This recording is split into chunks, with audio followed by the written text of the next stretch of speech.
पूरी दुनिया के अंदर कोई और दिखाए ना कोई, बताएं कोई है ऐसा? बल्कि इनकी ज़ात तो एक तरफ के नाम पर कट मरने के लिए तैयार हैं। हज़रत यूसुफ़ अलैहिस्सलाम को मिस्र की औरतों ने देखा, अपनी उंगलियां काट लीं। अच्छा, ये मिस्र की औरतों ने देखा और उंगलियां काटी, और वो थी कौन? औरतें। और किस जगह की थी? मिस्र की।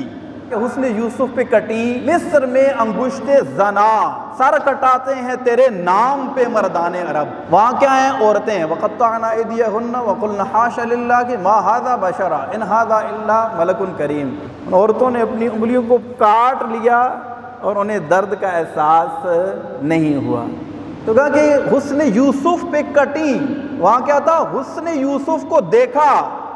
और यहाँ क्या है? नाम है, देखा नहीं है, लेकिन नाम पर वहाँ कटी, यानी एक दफ़ा उंगलियाँ कटी, ख़त्म हो गई।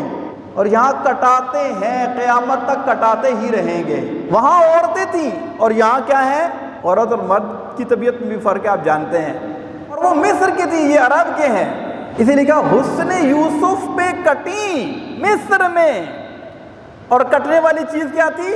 अंगुश्त, यानी उंगलियाँ। और यहाँ क्या कट रहे हैं? सर कट रहे हैं। हुस्न यूसुफ पे कटी मिस्र में अंगुश्ते जना, सर कटाते हैं तेरे नाम पे मर्दाने अरब। यहाँ नाम सुनकर आज ये हमें बड़ा इस चीज़ का प्रैक्टिकल एक्सपीरियंस हुआ है। इस दौर में भी 1400 साढ़े 1400 साल गुजरने के बावजूद इश्क मोहब्बत का आलम यह है कि जब कभी हमने किसी के सामने आका सल्लल्लाहु अलैहि वसल्लम का जिक्र किया, इनका नाम लिया, आंखों से छम छम आंसू बरसना शुरू हो जाते हैं। और ये मुसलमान सब कुछ बर्दाश्त कर लेता है, लेकिन अपने नबी के नाम पर हर्फ आए, इनकी नामूस पर कोई आँच आए, ये कभी भी बर्दाश्त नहीं कर सकता। ये मोहब्बत है, यही हमारा ईमान है। इसी के बारे में फरमाया ला युमिनु अहदुकुम हत्ता अकूना अहब्बा इलैहि मिन वालिदिही व वलदिही वन नास अजमाइन।